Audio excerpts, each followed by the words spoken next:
new relations. He's been enjoying his first full day of freedom back home with his family in Gdansk. But any change will be slow coming, as Wałęsa admitted today that he was walking a tightrope.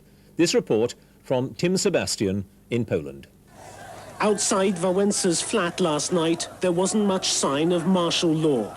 The gathering itself was illegal, but more than 1,000 supporters had come to enjoy flouting the rules.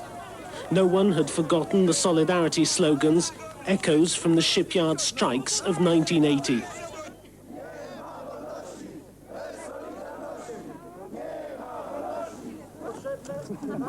Wałęsa arrived fuller in the face, quieter in the voice, but the grip on the crowds as tight as ever. And the message hadn't changed much either. We shall win, he told them. Thank you for keeping faith. Wałęsa apparently doesn't know why he was freed. Some reports say it's part of a deal between the church and the government, the first real step back to a semblance of normality.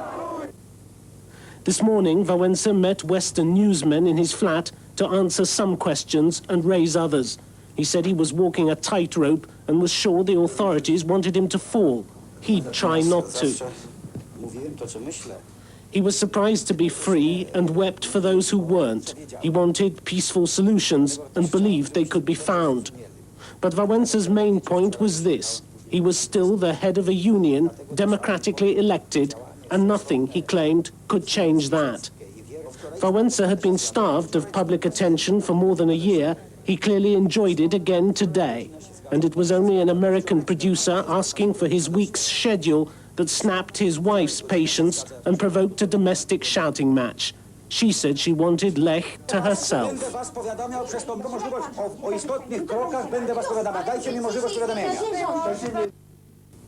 Outside the flat, a smaller crowd was waiting. To some of them, it seemed, a little of the old magic had returned.